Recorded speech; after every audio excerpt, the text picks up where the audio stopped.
आप सब बढ़िया होंगे। तो बच्चों, लास्ट क्लास में हमने चैप्टर स्टार्ट करा था meaning, nature and importance of statistics. Statistics क्या था, सिंगुलर सेंस, प्लूरल सेंस में हमने इसका मीनिंग स्टडी किया था, लेकिन सिंगुलर सेंस अभी मैंने आपको नहीं करवाया था। स्टैटिस्टिक्स के फीचर्स करे थे। तो बच्चों, इसके बाद हम आज टॉपिक करेंगे फर्स्ट ऑफ ऑल कि स्टैटिस्टिक्स को हम सिंगुलर सेंस में अगर स्टडी करते हैं तो इसका मीनिंग क्या है। बिकॉज प्लूरल सेंस में मैंने आपको बताया था कि जब भी हम इंफॉर्मेशन का कंपैरिजन कर सकते हैं, डेटा का कंपैरिजन करते हैं, तो वो स्टैटिस्टिक्स इन प्लूरल सेंस होता है।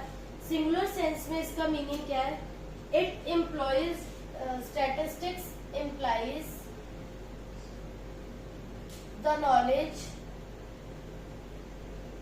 स्टैटिस्टिक्स का मतलब क्या है, जो भी नॉलेज हमें डिफरेंट स्टेजेस से मिल रही है, the knowledge of various stages of statistical study. Different stages की बात होती है इसके अंदर। वो डिफरेंट स्टेजेस कौन सी हैं?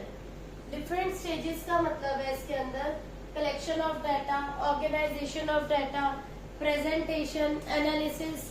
डाटा को जब हम अलग अलग स्टेप्स पे प्रेजेंट करते हैं तो स्टैटिस्टिकल स्टडी की जो जितने भी डिफरेंट स्टेजेस हैं ये सिंगुलर सेंस में आती हैं। तो जिसमें आपका फर्स्ट आता है collection of data, then is the organisation of data, stage 1 पे आता है।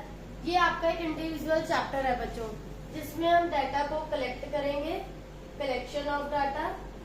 देन आपका इसके बाद नेक्स्ट चैप्टर है organisation of data.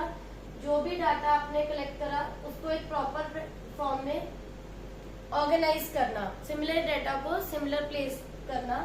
Then is the presentation of data. Next is the analysis, उसके प्रॉस कॉन्स देखना। Then is the interpretation of data, final conclusion निकालना जो भी डाटा हमने कलेक्ट करा है, स्टडी करा है। तो ये सब आता है हमारा सिंगुलर सेंस में। स्टैटिस्टिक्स के सिंगुलर सेंस में हम ये सारे चैप्टर्स को 1 बाय 1 स्टडी करेंगे। उसके बाद आता है स्टैटिस्टिकल टूल्स कौन से हैं। टूल्स में वो सभी मेथड्स और टेक्निक्स आती हैं। स्टैटिस्टिकल टूल्स थ्योरेटिकल चैप्टर में बच्चों ये ज्यादा सिलेबस नहीं है हमारा, बहुत ब्रीफ में आपको स्टडी करना है। 1 बाय 1 इन सभी टॉपिक्स को मैं इंडिविजुअल चैप्टर्स में आपको पढ़ाऊंगी। कलेक्शन ऑफ डाटा को, ऑर्गेनाइजेशन, प्रेजेंटेशन, एनालिसिस, सभी हम 1 बाय 1 स्टडी करेंगे। टूल्स में क्या आता है, मेथड्स और टेक्निक्स। वो मेथड्स या टेक्निक्स जो हम कलेक्शन ऑफ डाटा में यूज करते हैं। कलेक्शन ऑफ डाटा के 2 मेथड्स हैं आपके बुक में, सेंसस मेथड, सैंपल मेथड, जिनके थ्रू हम डाटा को कलेक्ट करते हैं। ये हम स्टडी करेंगे कलेक्शन ऑफ डाटा में। ऑर्गेनाइजेशन ऑफ डाटा में क्या आएगा बच्चों, टेलीबार, जो हमने 9th 10th के मैथ्स में भी पढ़ा है। प्रेजेंटेशन ऑफ डाटा में आता है डाटा को जो हम प्रेजेंट करते हैं टेबुलर फॉर्म में, ग्रुपिंग फॉर्म में। एनालिसिस में क्या आता है, जो हम परसेंटेज मेथड यूज करते हैं, परसेंटेज या फिर कोरिलेशन स्टडी करेंगे हम। ये सब इंडिविजुअल चैप्टर्स है बच्चों जो 1 बाय 1 मैं आपको एक्सप्लेन करूंगी। देन आपका इंटरप्रिटेशन में आता है एवरेज। तो ये सब स्टैटिस्टिकल टूल्स हैं जो हम स्टडी करेंगे बाद में। इन सब के बाद जो हमारा नेक्स्ट टॉपिक आता है वो आता है स्कोप का। स्कोप आपका मेन टॉपिक है स्टैटिस्टिक्स में जो इम्पोर्टेंट है। स्कोप के अगेन 3 पार्ट्स हैं। 1 इज कि स्टैटिस्टिक्स की नेचर क्या है। एक पार्ट में हम नेचर को स्टडी करते हैं, एक पार्ट आता है उसका सब्जेक्ट मैटर क्या होगा स्टैटिस्टिक्स का, and the last is limitations, कि स्टैटिस्टिक्स की लिमिटेशंस क्या है। तो इन टॉपिक्स में से मैं आपको 1 बाय 1 करके एक्सप्लेन करूंगी। सबसे पहले नेचर में क्या आता है। लास्ट क्लास में स्टैटिस्टिक्स का प्लूरल सेंस में मीनिंग कराया था मैंने आपको। स्टैटिस्टिक्स के फीचर्स कराए थे कि फीचर्स क्या है, एग्रीगेट ऑफ फैक्ट्स है, न्यूमेरिकल डाटा लेते हैं, कंपैरिजन करते हैं। अभी हमने करा स्टैटिस्टिक्स में, आप इसकी फोटो क्लिक कर सकते हैं, स्क्रीनशॉट ले सकते हो, नोट डाउन कर सकते हो कि स्टैटिस्टिक्स का सिंगुलर सेंस में मीनिंग क्या है, and then the scope of statistics, very important topic. Scope में मैं आपको नेचर, सब्जेक्ट मैटर, लिमिटेशन, इनमें से इंडिविजुअल कोई भी टॉपिक आ सकता है एग्जाम में कि नेचर को एक्सप्लेन करो या स्टैटिस्टिक्स की लिमिटेशंस क्या है वो बताओ, तो वो मैं अब आपको बताती हूँ। स्टैटिस्टिक्स में लिमिटेशन क्या है, न्यूमेरिकल डाटा को ओनली कंसीडर करता है ये। नेचर में आता है कि स्टैटिस्टिक्स साइंस है या आर्ट है, जैसे हम बिजनेस स्टडीज में पढ़ते हैं कि मैनेजमेंट साइंस है या आर्ट है, तो उसी तरीके से स्टैटिस्टिक्स को आप साइंस बोलोगे या आर्ट बोलोगे। अगर हम स्टैटिस्टिक्स को साइंस कंसीडर करते हैं, अगर साइंस कंसीडर करना है तो इसमें हम न्यूमेरिकल डाटा को साइंटिफिक मैनर में स्टडी करते हैं, तो इसीलिए आप स्टैटिस्टिक्स को साइंस भी बोल सकते हो, बिकॉज हेयर न्यूमेरिकल डाटा को स्टडी करते हैं हम इन अ साइंटिफिक मैनर। मतलब बहुत सारे मेथड्स है, मीन है, कोरिलेशन है, स्टैंडर्ड डेविएशन है, यहाँ पर हम स्टडी करते हैं साइंटिफिक मेथड्स को, ठीक है। और अगर हम आर्ट की बात करें कि स्टैटिस्टिक्स एक आर्ट है, हर पर्सन जो है क्वांटिटेटिव डाटा को यहाँ पर हम रियल लाइफ प्रॉब्लम से सॉल्व करने के लिए यूज करते हैं। रियल लाइफ प्रॉब्लम्स जैसे अनएम्प्लॉयमेंट है, पॉवर्टी है, तो with the help of numerical data, art में सब लोग अपनी क्रिएटिविटी दिखाते हैं न्यूमेरिकल डाटा की हेल्प से। With the help of numerical data हम क्या करते हैं, यहाँ पर रियल लाइफ प्रॉब्लम्स को सॉल्व करने की ट्राई करते हैं। तो इस तरीके से हम स्टैटिस्टिक्स को साइंस भी बोल सकते हैं, क्योंकि हम यहाँ पर साइंटिफिक मेथड्स का यूज करते हैं इसे स्टडी करने के लिए, एंड आप इसको रियल लाइफ प्रॉब्लम्स में भी सॉल्व करने के लिए यूज करते हो, तो ये आर्ट भी कहलाया जा सकता है। देन अगर हम इसकी बात करें, इसका सब्जेक्ट मैटर क्या होगा, सब्जेक्ट मैटर में क्या आता है, आपने कभी ये वर्ड सुना होगा डिस्क्रिप्टिव एंड इंस्क्रिप्टिव। दो वर्ड्स होते हैं बच्चों, डिस्क्रिप्टिव एंड इंस्क्रिप्टिव।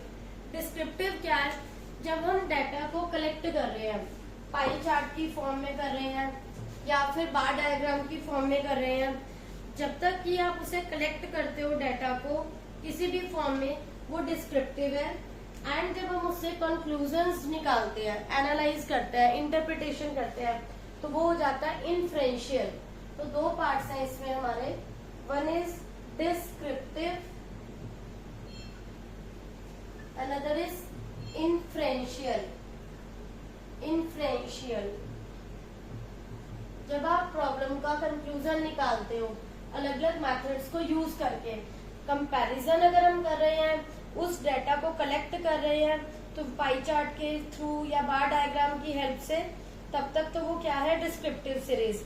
और जब हम इसका कंक्लूजन निकालते हैं, कंपैरिजन करते हैं, देन इट बिकम्स इनफ्रेंशियल स्टडी। तो दोनों को ही हम इसमें कंसीडर करते हैं। डाटा को कलेक्ट करने के भी अलग अलग मेथड्स हैं, आप उसको टेबुलर फॉर्म में, ग्रुपिंग फॉर्म में, बार डायग्राम, पाई चार्ट, ये हमारे डिफरेंट चैप्टर्स हैं जो हम अभी स्टडी करेंगे। बार डायग्राम, पाई चार्ट, जब इस फॉर्म में डाटा की कलेक्शन होती है, when data is collected in the form of bar diagram और pie chart, that is known as descriptive statistics. And with the help of that information जो collect करा है, when we draw conclusions, when we make comparisons, with the help of information आप comparison करते हो या conclusions draw out करते हो। draw conclusions or comparison with the help of numerical information is known as inferential statistics। Data को collect करना with scientific methods, with different methods is known as descriptive studies, that is bar diagram, pie chart, and to draw conclusion or comparison with the help of numerical information is known as inferential studies। तो ये subject matter है। And अगर हम इसकी बात करें scope में कि ये आर्ट है या साइंस है, वो भी हम इसको एक्सप्लेन कर सकते हैं। एंड इसके बाद जो लास्ट आता है दैट इज लिमिटेशंस क्या है स्टैटिस्टिक्स में। Limitations of statistics. तो बहुत सारी लिमिटेशंस बन सकती हैं। इसमें हम सबसे बड़ी ड्रॉबैक जो कंसीडर करेंगे कि आप सिर्फ जो है वो क्वांटिटेटिव इंफॉर्मेशन को स्टडी करते हैं एंड क्वालिटेटिव इंफॉर्मेशन को हम इग्नोर करते हैं। इस बात का हमें यहाँ पर ध्यान रखना होगा। नेक्स्ट पॉइंट जो आता है वो इसकी ड्रॉबैक ये है, स्टडी ऑफ एग्रीगेट्स ओनली। यहाँ हम सिंगल इंफॉर्मेशन को नहीं पढ़ते हैं। It consider only qualitative, it ignores qualitative information, it consider only quantitative information.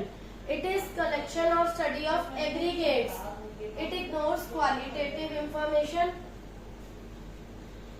यहाँ पर आप एग्रीगेट्स को स्टडी करते हैं, सिंगल जो कोई भी इंफॉर्मेशन है उसे हमें इग्नोर करना होता है। इट स्टडी ओनली एग्रीगेट्स, जो कि एक मेजर ड्रॉबैक है कि आप एग्रीगेट्स को ही स्टडी करते हैं हमेशा। इसमें सिंगल कोई भी टर्म है उसे हम इग्नोर करते हैं। देन इसके बाद नेक्स्ट आता है prone to misuse. Anyone can misuse this information. कोई भी न्यूमेरिकल इंफॉर्मेशन जो कलेक्ट करी है कोई भी उसका मिसयूज कर सकता है।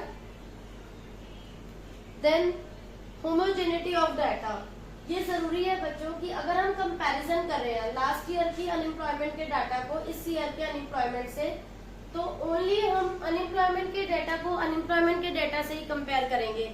ऐसा नहीं है कि पॉवर्टी के डाटा को अनएम्प्लॉयमेंट से आप कंपेयर करेंगे, विच इज क्वाइट इररिलेवेंट कि इस साल पॉवर्टी कितनी है, लास्ट ईयर अनएम्प्लॉयमेंट कितनी थी, देयर इज नो यूज। आप उस डाटा को कंपेयर करेंगे जिसका एक दूसरे से कंसर्न है, लाइक इस ईयर पॉवर्टी कितनी है और लास्ट ईयर कितनी थी, या इस ईयर अनएम्प्लॉयमेंट कितनी है और लास्ट ईयर कितनी थी। तो यहाँ पर होमोजेनिटी ऑफ डाटा होना बहुत ज्यादा जरूरी है, अदरवाइज कंपैरिजन जो है इट इज नॉट पॉसिबल। ठीक है। देन इसके बाद आता है हमारा another topic, importance of statistics. Last, importance of statistics. Statistics की हमारी लाइफ में क्या इम्पोर्टेंस है?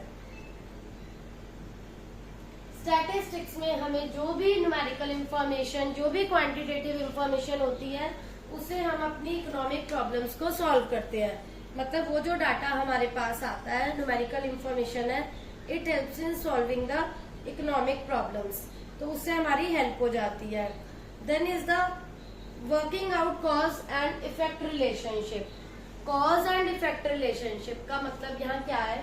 फॉर एग्जाम्पल, एक कोई भी कमोडिटी है, उसका प्राइस इंक्रीज हुआ, ठीक है, वो उसका इफेक्ट है, बट उसका रीजन क्या है ये भी हम यहाँ पर स्टडी करते हैं। तो स्टैटिस्टिक्स में इंफॉर्मेशन की हेल्प से हमें ये पता चलता है कि उसका कॉज क्या है और इफेक्ट क्या आया। Quantitative expression of economic problem, आप कोई भी इकोनॉमी की प्रॉब्लम है उसे क्वांटिटेटिव वाइज स्टडी कर सकते हैं स्टैट्स में, वो आपको न्यूमेरिकल फॉर्म में इंफॉर्मेशन प्रोवाइड करती है। Working out cause and effect, working out cause and effect relationship, किस वजह से क्या इफेक्ट आया ये पता चलता है हमें। देन इज इकोनॉमिक फोरकास्टिंग, आप अपनी इकोनॉमी की फोरकास्टिंग, उस जो भी इंफॉर्मेशन आप कलेक्ट कर रहे हैं, लाइक सपोज किसी फैक्ट्री में लास्ट ईयर इतनी पर्टिकुलर सेल्स थी या पर्टिकुलर प्रोडक्शन था, उससे आप एक आइडिया लेकर फ्यूचर की फोरकास्टिंग कर सकते हैं कि लाइक इस ईयर प्रोडक्शन इतना है या प्रॉफिट दिस मच है, तो नेक्स्ट ईयर आपको उससे कितना ज्यादा इंक्रीज करना है। तो आप न्यूमेरिकल इंफॉर्मेशन की हेल्प से आगे के लिए फोरकास्टिंग कर सकते हैं। Then is the formulation of policies, government जो डिफरेंट पॉलिसीज बनाती है, न्यूमेरिकल इंफॉर्मेशन की हेल्प से गवर्नमेंट एक आइडिया लगाती है कि टैक्स रेट इस ईयर कितना है, नेक्स्ट ईयर इंक्रीज होना चाहिए या डिक्रीज होना चाहिए। किसी पर्टिकुलर जो बजट आपका आता है वो न्यूमेरिकल इंफॉर्मेशन पे बेस्ड होता है, उससे हमें आइडिया होता है कि कौन सी कमोडिटी के prices are going to increase and which are going to be decrease. तो वो पता चलता है गवर्नमेंट को अपनी जो भी टैक्सेशन पॉलिसीज बनानी है वो न्यूमेरिकल इंफॉर्मेशन की हेल्प से गवर्नमेंट हमें एक्सप्लेन करती है। Then is the economic equilibrium, economy में इक्विलिब्रियम टू टाइप से हो सकता है, प्रोड्यूसर का इक्विलिब्रियम एंड कंज्यूमर का equilibrium. With the help of numerical information हम एक आइडिया लगाते हैं इक्विलिब्रियम कहाँ पर आना चाहिए। इक्विलिब्रियम इज अ स्टेट जहाँ पर सबका मैक्सिमम सेटिस्फेक्शन लेवल होता है, वेदर वो प्रोड्यूसर है या वो कंज्यूमर है, कि मैक्सिमम सेटिस्फेक्शन लेवल एक पर्सन का कहाँ पर आ रहा है। तो स्टैटिस्टिक्स हमें वो न्यूमेरिकली एक्सप्रेस डाटा के थ्रू एक प्लेटफॉर्म प्रोवाइड करता है, जिससे हमें पता चलता है कि हमारी इकोनॉमी इक्विलिब्रियम में कहाँ लाई करेगी, कहाँ पर सेटिस्फेक्शन लेवल लाई कर सकता है। मतलब चाहे वो प्रोड्यूसर है या कंज्यूमर है, न्यूमेरिकल डाटा जब हम कलेक्ट कर रहे हैं, इंफॉर्मेशन कलेक्ट कर रहे हैं, वहाँ हम स्टडी कर पाते हैं, ये चेक कर पाते हैं कि ऐसी कौन सी स्टेज है जो सबको मैक्सिमम सेटिस्फेक्शन लेवल प्रोवाइड कर रही है। तो स्टैटिस्टिक्स की हेल्प से हम ये सारी बातों में हमारे लिए हेल्पफुल है, हमें उस लेवल का पता चल जाता है। तो इस टाइप से स्टैटिस्टिक्स हमारे लिए बहुत इंपॉर्टेंट है। उसके बेसिस पर हम फोरकास्टिंग कर लेते हैं, गवर्नमेंट अपनी पॉलिसीज फ्रेम करती है, इकोनॉमी का इक्विलिब्रियम पता चलता है, एंड जो लिमिटेशंस है वो भी इम्पोर्टेंट है जो मैंने आपको बताई। तो ये ज्यादा आपको इसमें ज्यादा डिटेल में जाने की नीड नहीं है, थोड़ा सा ब्रीफ में ही आपको ये चैप्टर करना है, बिकॉज ये न्यूमेरिकल चैप्टर नहीं है, थियोरेटिकल चैप्टर है। और जो भी मैंने आपको सिंगुलर सेंस में मेथड बताए थे, different stages, collection, organisation, presentation, वो 1 बाय 1 हम नेक्स्ट क्लास में सारे चैप्टर्स करेंगे। तो आपको क्लियर होता जाएगा कैसे डाटा की प्रेजेंटेशन होती है, ऑर्गेनाइजेशन होता है एंड एनालिसिस होता है। तो यहाँ पर बच्चों हमारा ये चैप्टर कंप्लीट होता है। होप सो आप सबको ये चैप्टर समझ आ गया होगा, कोई डाउट नहीं होगा। Still you are having any doubt, please ask in comment section. Thank you. And if अगर आपको वीडियो अच्छी लगी हो तो please like, share and subscribe करना मत भूलिएगा। Thank you.